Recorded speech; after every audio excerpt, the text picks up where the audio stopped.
दोस्तों दोस्तों आज जिस स्टॉक की चर्चा करने वाला हूं वो है बंधन बैंक। बंधन बैंक जब मैं वीडियो रिकॉर्ड कर रहा हूं तब 206 रुपए के आसपास ट्रेड कर रहा है और अपने एक बहुत बड़े रेजिस्टेंस 200 को तोड़ करके आगे बढ़ा है। इसके साथ साथ एक बहुत बड़ा इंस्टीट्यूशनल इल्यूजन बन रहा है, यानी एसबीआई म्यूचुअल फंड ने 5% की बेट की अगेंस्ट स्ट्रक्चरल रियलिटीज। देखो अभी सुनने में बंधन बैंक तमाम चीज़ें बहुत अच्छी लग रही हैं भैया, अब बंधन बैंक वापसी कर रहा है बहुत बड़ी एक मजबूती के साथ। और इसका सबसे बड़ा प्रमाण क्या है, एसबीआई म्यूचुअल फंड ने 8 करोड़ ज़्यादा शेयर किए हैं और अपनी जो स्टेक है 5% ज़्यादा बढ़ाई है। तो क्या बस अब सब खत्म हो गया एज ए रिटेल इन्वेस्टर? क्या इसमें एंट्री लेने का सबसे अच्छा मौका है? इसी के ऊपर सवाल होगा, क्योंकि अक्सर रिटेल निवेशक ना बंधन बैंक में तभी फंसता है जैसी थोड़ी जंप आती है, स्टॉक निवेशक सोचता है यार now this is the time to enter in this stock, और फिर जिस प्रकार की गिरावट होती है वो बहुत डरावनी है। प्लस एनपीए के एक्चुअल हालात क्या हैं, इसके साथ साथ जो एसेट रिकंस्ट्रक्शन कंपनी को जो बेचा गया बैड लोन, उसके बाद रियलिटी क्या है, और बड़े इंस्टीट्यूशनल इन्वेस्टर और मेरे और आप जैसे रिटेल इन्वेस्टर के बीच बड़ा डिफरेंस क्या है, इसी में आइए चर्चा करेंगे। चैनल को सब्सक्राइब करना मत भूलिएगा दोस्तों। देखो सबसे पहले आप यहां देखते हो भाई 81.2 मिलियन शेयर कौन खरीदता है? SBI mutual fund aggressive accumulation करता है और 5% से ज़्यादा की स्टेक करता है। Q4 के जो जंप प्रॉफिट्स हैं 68% बढ़े हैं वो नेट प्रॉफिट में, ठीक है, टू 534 करोड़ रुपीस, प्रेजेंटिंग एक text bull cyclical turn around on paper, यानी पेपर में दिख रहा है कि अब एक बहुत बड़ा रिवाइवल बंधन बैंक में हो रहा है। 206 रुपए का ब्रेकआउट है, एक बहुत ही क्रिटिकल टेक्निकल रेजिस्टेंस है जो शॉर्ट टर्म रिटेल निवेशकों को बहुत बड़ा मोमेंटम देगा। तो अब 210 रुपए के आसपास इसका एक बड़ा जंप हो सकता है। मैं ये वीडियो रिकॉर्ड कर रहा हूं, मैं बता दूं आपको वेंसडे के दिन में, ठीक है, और ये वीडियो आप देखोगे संडे को। तो अगर आप एज ए इन्वेस्टर अगर 210 के ऊपर चला जाए तो ये मत बोलिए कि भैया 206 क्यों लिखा हुआ है। लेकिन ऑन पेपर क्या है, ये जो हेडलाइन मैट्रिक्स हैं ये एक फ्लॉलेस टर्न अराउंड स्टोरी दिखा रही हैं, बट सरफेस के नीचे कुछ और ही चल रहा है। क्या है, आइए एक एक करके चर्चा करते हैं। देखो सबसे पहले आप देखोगे यहाँ पे कि स्ट्रैटेजिक पिलर सबसे बड़ा एसेट क्वालिटी, तो हमको यहाँ दिखती है कि जो क्रेडिट स्ट्रेस है वो पीक्ड हो चुका है और प्रॉफिटेबिलिटी अब ऑर्गेनिकली यहाँ पे बढ़ रही है, यानी कोई भी प्रॉब्लम नहीं है और जो प्रॉफिट है अब वो धीरे धीरे बढ़ रहा है। स्ट्रक्चरल रियलिटी क्या है, जो प्रॉफिट है ना आप कह सकते हो ये प्योरली ड्रिवन है क्योंकि 46% गिरावट हुई है प्रोविजंस में। जी हाँ प्रोविजंस में, लेकिन जो कोर इनकम है वो अभी भी स्टैग्नेंट है, ठीक है। फिर एक रेगुलेटरी रिस्क है जिसकी चर्चा कोई नहीं कर रहा है। आप देखें एनसीजीटीसी फॉरेंसिक ऑडिट, ये एक मान ली एक प्रोसेस, एक फॉर्मेलिटी है जो प्री पेंडेमिक लोन के लिए होने वाली है। अब ये क्या है रियलिटी पता है आपको? एक ऑन गोइंग इन्वेस्टिगेशन चल रही है, सिस्टमैटिक एवरग्रीन थ्रेटेंस 1100 करोड़ रुपए की जो अभी क्लेम पेंडिंग है, यानी इतनी बड़ी जो भी आप कह सकते हैं ओवरऑल इन्वेस्टिगेशन है वो चल रही है। लाइबिलिटी फ्रेंचाइज के तौर पे कंपनी अब सिक्योर्ड लोन की तरफ जा रही है और अपने पोर्टफोलियो को डिस्कस कर रही है।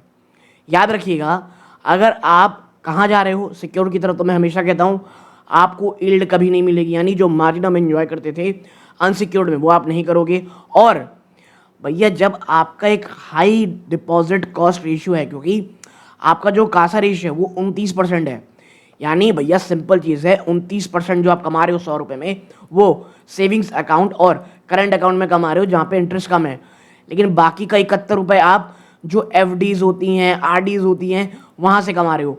तो आपको ये सस्टेन करने के लिए एक हाई मार्जिन बिजनेस करना पड़ेगा। तो जो करंट बुलिश थीसिस है ये प्योरली अकाउंटिंग लीवर्स में है और जो टेल रिस्क है वो मिनिमाइज हो चुका है। ये देखो यहाँ पे मुझे ऐसा लगता है बंधन बैंक बहुत सारे निगेटिविटी, बहुत सारे इश्यूज ऑलरेडी अपने अंदर ना प्राइसिंग कर चुका है, तो एक थोड़ी सी रे ऑफ होप इतनी बड़ी रैली लेकर के आई है और ये मैं कहूँगा गलत नहीं है। और एसबीआई म्यूचुअल फंड ने जो यहाँ पे इतनी बड़ी एंट्री ली है वो भी यही सोच के लिए है। लेकिन म्यूचुअल फंड में और हमारे में अंतर पता है वो क्या है, वो भैया ऐसे ही स्टॉक में निवेश करता है, वो 2 से 3 साल बिना डटे बिना हिले यहाँ पे रह सकता है और अपने ओवर पोर्टफोलियो का भले यहाँ 5% ज़्यादा का हिस्सा है टोटल ओवरऑल में, बट उनकी जो ओवरऑल पोर्टफोलियो का हिस्सा है, ठीक है, उसमें बंधन बैंक मात्र इतना सा हिस्सा ले रहा होगा और शायद इससे भी कम। तो आपको एज अ रिटेल इन्वेस्टर भी यही समझना है, क्या आप इतना लंबा टिक सकते हो?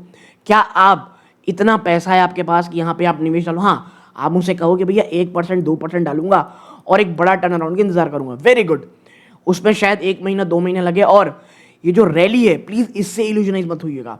ऐसा भी हो सकता है कि भाई 200 के नीचे आपको जाता हुआ स्टॉक दिखे, तो ये चीज भी आपको ध्यान में रखनी है। ओके, फिर आप जब आगे बढ़ते हो यहाँ पे, तो हमने जो ऊपर बात कही थी आपको दिखाई देगा, जो 68% प्रॉफिट जंप आया है, ये अकाउंटिंग कॉन्सिक्वेंस है, क्योंकि प्रोविजंस कम हुए हैं, ना कि robust top line operation growth आपको देखने को मिल रही है। इवन जो ग्रॉस स्लिपेजेस हैं वो कहां पर हैं? 1030 करोड़ में, जो दिखाते हैं क्रेडिट रिस्क अभी भी एक्टिव है बीनीथ द सरफेस। हाँ, जो एकदम ही बुरा हाल था उससे चीजें आपको शायद थोड़ी अच्छी लग रही होंगी।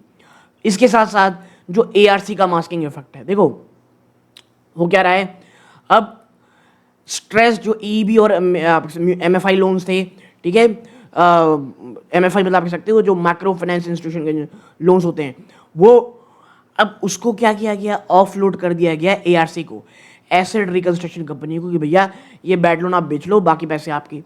हुआ क्या, ब्रांच ए के पास जो आर्टिफिशियली क्लीन बुक आ गई, जहां पे ग्रॉस एनपी रेशियो अब 3.3% हो गया।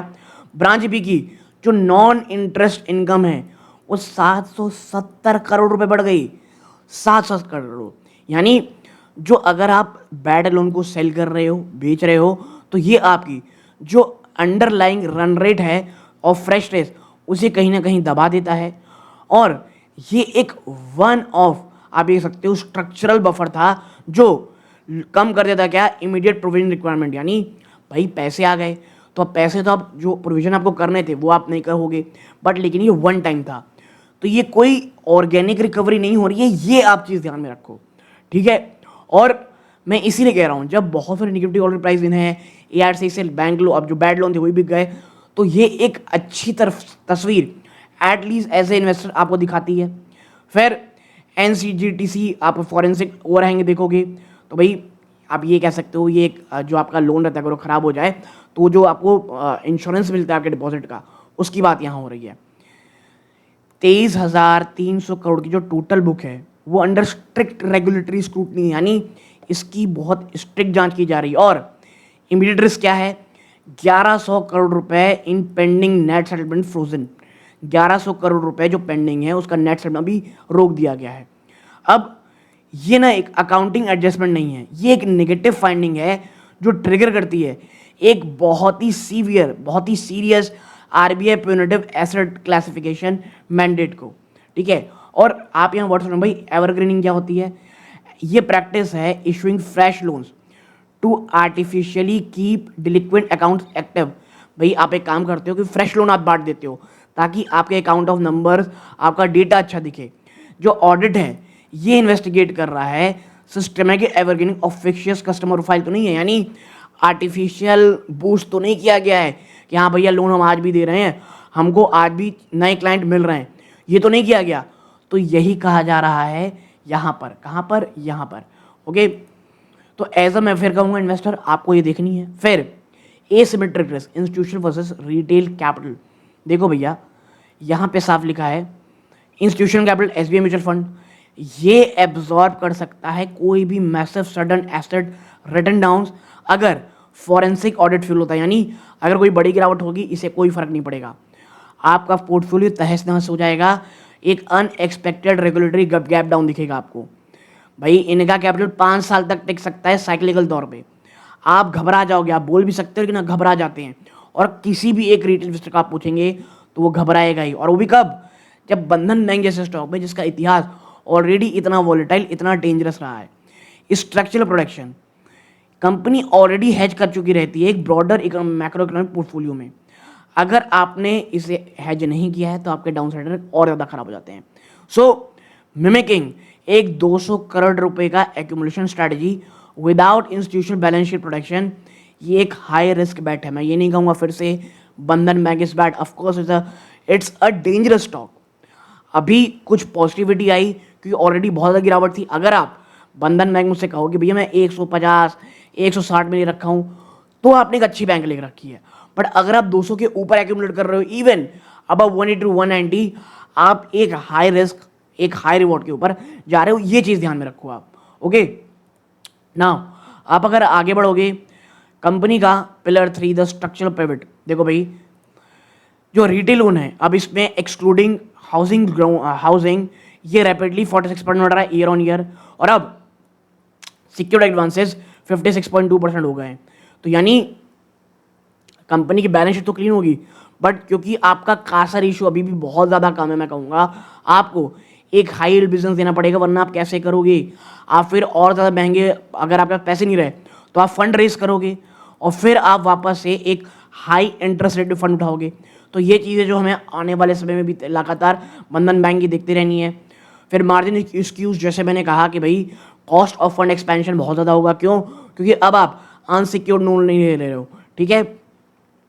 फिर टेक्निकल भी राज, आप पॉज करके पढ़ना चाहते हो तो पढ़ सकते हो ना। अब 1.4% का ना क्वार्टर फोर में year on year net interest growth देखने को मिला है। Why lock up retail capital in an operational restructuring, जो ब्रॉडर इंडियन बैंकिंग सेक्टर है वो करेंटली ऑफर करता है clean double digit high growth alternative, यानी इससे बहुत अच्छी कंपनी है। तो अगर आप एक ऐसी कंपनी को फंड दे रहे हो जिसका लेगेसी MFI जो फ्रेंचाइज है वो अंडर रीस्ट्रक्चर गारंटी में है और एक high probability of structural drag, यानी ये द बेस्ट नहीं है। तो मैं इसीलिए कह रहा हूँ, अगर आप इमीडिएटली कुछ चीज़ें देख रहे हो टर्न अराउंड में, प्लीज़ रुक जाओ। अगर आप ये देख रहे हो कि मैं आराम से टर्न अराउंड का समय दूंगा, मेरे पास बहुत समय है, तो ये आप कह सकते हो टर्न अराउंड स्टोरी होगी। स्टोरी बहुत अच्छे रिजल्ट भी दे सकती है, शायद परेशान भी एज ए इन्वेस्टर आपको कर सकती है, ठीक है। तो ये तमाम प्रकार की चीज़ें क्या क्या है, एक तो आपका stagnant core 1.4% net interest income jump आया है, ओवर रहेंगे 23.3 हज़ार करोड़ रुपए की, प्लस मार्जिन में भी गिरावट है।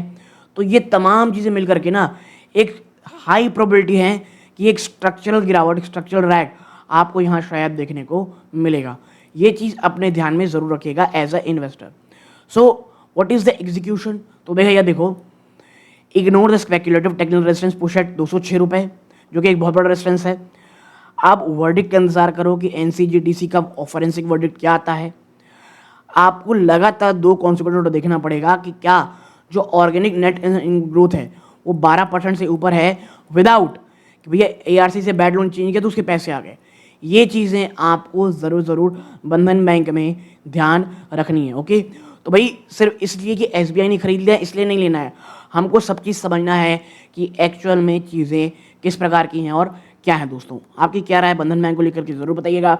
ये वीडियो का अंत है। जय हिंद।